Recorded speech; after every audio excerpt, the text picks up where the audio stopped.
Very good morning সবাইকে। আজকে কিছু তথ্য নিয়ে চলে এসেছি আপনার কাছে।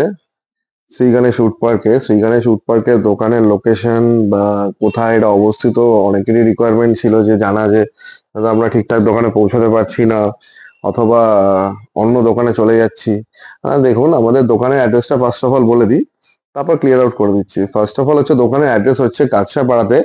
কাছড়াপাড়াতে আসতে গেলে আপনাকে শিয়ালদা অথবা কৃষ্ণনগর এই সাইড দিয়ে আসলে, শিয়ালদা থেকে আসলে Krishnanagar local, Shantipur local, Gede local এগুলো ধরতে লাগবে।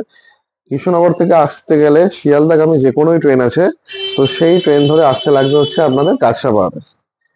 কাছড়াপাড়াতে নেবে আপনাকে কোনো টোটো অটো ধরতে হবে না। এর কারণ হচ্ছে স্টেশনের সামনেই আমাদের দোকান, এখানেই টোটো স্ট্যান্ড স্টার্টিং হচ্ছে। এখানে কাউকে জিজ্ঞেস করবেন কাছড়াপাড়া স্টেশন নামার পর, বিশেষ করে বলবো কোনো দোকানদারদের জিজ্ঞেস করবেন, কারণ কি তারা এখানকার স্থায়ী ব্যবসায়ী, যে ফায়ার ব্রিগেডের সামনে যাব। ফায়ার ব্রিগেড অথবা কাছড়াপাড়া পৌরসভা অথবা Kanchrapara polytechnic girls high school, তার সামনেই হচ্ছে আমাদের দোকান। পলিটেকনিক গার্লস হাই স্কুলের থেকে পাশেই হচ্ছে আমাদের দোকান। অনেকটা ক্লিয়ার আউট করে দিলাম। বা ফায়ার ব্রিগেডের সামনেই হচ্ছে আমাদের দোকান। অবশ্যই ডেসক্রিপশনে নাম্বার দেওয়া আছে, কন্ট্যাক্ট করুন। অথবা ইউটিউব বা ফেসবুকে অনেক ভিডিও আমাদের ব্লগার দাদারা করেছে বা অনেক ইউটিউবাররা করেছে, তো সেখানে গিয়ে আপনারা নাম্বার পেয়ে যাবেন, আরো আমাদের কাঠের ডিটেলস পেয়ে যাবেন। তো আমাদের এখান থেকে কি কি সুবিধা পাচ্ছেন বা কিরকম জিনিস হবে, দেখুন একটা কথা বলি, খাট আমরা যদি 40-50টা 100টা যদি 4-5 বছরে বিক্রি করে থাকি, যাই বিক্রি করে থাকি, তো আমি একটা জিনিস মনে রাখি যে কাঠের জিনিস সারা জীবন ঠিক করা যায়।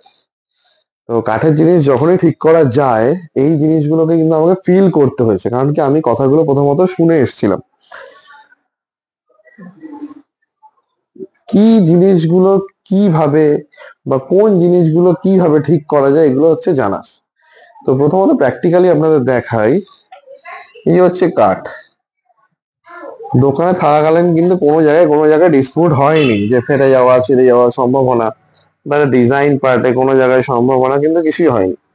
কিন্তু এগুলোকে যদি আমি বাইরে রোদে রেখে দিই বা কারোর ঘরের যদি টেম্পারেচার খুবই হাই থাকে, তো সেই ক্ষেত্রে তখন জয়েন্ট গুলো ফাঁকা হয়ে যেতে পারে বা ক্র্যাক সমস্যা আসতে পারে।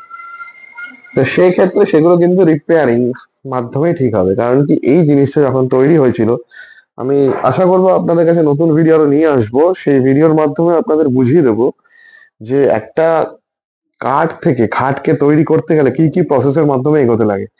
পালিশটা তো সবাই দেখে যে আফটার ফিনিশিং কত লসই হয়ে যায়, তো সেগুলো বলার আগেও আমি ক্লিয়ার করে দেবো যে কাঠ থেকে খাট কিভাবে হচ্ছে। তো এই অসুবিধাগুলো যাতে না হয় বা কিভাবে ঠিক করা যায়, এর প্রসেস গুলো আপনাদের আগামী ভিডিওতে জানাবো।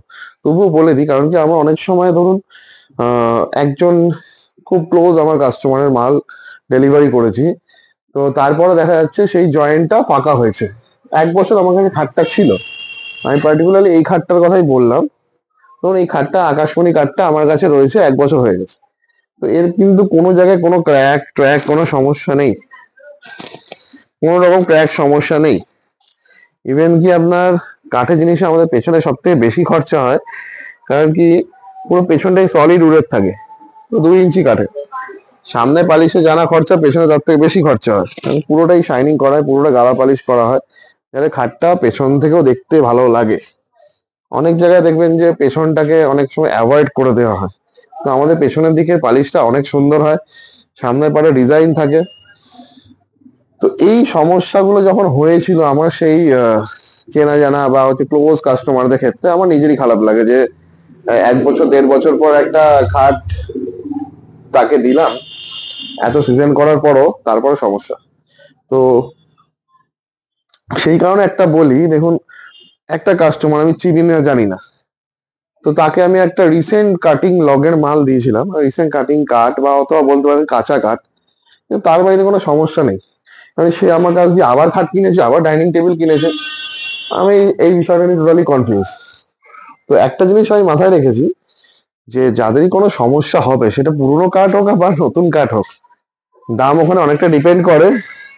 ওর একটা নতুন কাঠ আমি সেল আউট করে দিলাম, তো সেটা দেখা যাচ্ছে আমার কস্টিং পড়েছে 35,000 টাকা। 35,000 টাকা আমরা সেল করছি। একটা সিজন করা জিনিস দেখা গেলো 40,000 টাকা কস্টিং পড়ছে, কিন্তু 35,000 টাকা দিয়ে যে নিল তার কিছু হলো না, 40,000 টাকা দিয়ে যে নিল তারই সমস্যা হলো। তো এই বিষয়টা নিয়ে আমি আরো মানে চিন্তা ভাবনা করছি বা শিখছি যে কোনটা কি সিজন করলে কি বেটার হয়, নাকি খুব ভালো দেখে কাঠ বেছে দিলে ভালো হয়, নাকি না সবকিছু ফেটে চিটে যাওয়ার পর সেই জিনিসটাকে পালিশ করলে ভালো হয়। তো টোটাল একটা আমি সার্ভিসের উপর রেখে দিয়েছি বিষয়টাকে, যদি কোনো কারোর কোনো রকমই সমস্যা হয়, কারণ কি সব রকম কাঠই আমাদের কাছে থাকে, তো সবই তো ইউজ করতে লাগে নানান জায়গায়। তো কারোরই যদি কোনো সমস্যা থেকে থাকে, সার্ভিসটা আমি দেওয়ার চিন্তাটা বেশি করছি। আর এখানে আমি চাইছি কোঅপারেশন। কোঅপারেশনটা কেন? কারণ কি দেখুন, খাটটা সবার পার্সোনাল ঘরে থাকে বা হচ্ছে নিজের পার্সোনাল বেডরুমে থাকে, তো সবারই সেফটি রয়েছে সেই জায়গাতে।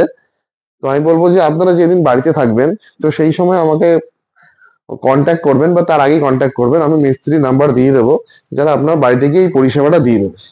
তো তাতে কি হবে, আপনার একটা কাঠের জিনিস আপনি সারা জীবন বাড়িতে সার্ভিসের মাধ্যমে রাখতে পারবেন। অ্যাজ ইট ইজ দোকানে যেরকম শাইন দিচ্ছে খাটগুলো, যদি কখনো মনে হয় যে পুরনো হয়ে গেছে, কোনো অসুবিধা নেই। কিছু যদি না হয়, কন্ট্যাক্ট করবেন, ঠিক তেমনই শাইনিং করবে। দোকানে অনেক লাইট থাকে, এখানে এমনি চমকায়। তো এত কিছু তো বললামই, সর্বশেষ একটা কথা বলি যে দোকানে আসার যেই সমস্যাটা ছিল, কাঁচরাপাড়া ফায়ার ব্রিগেডের সামনেই হচ্ছে আমাদের দোকান। আপনারা অবশ্যই দোকানে আসুন, এসে কেনাকাটি করুন। নমস্কার।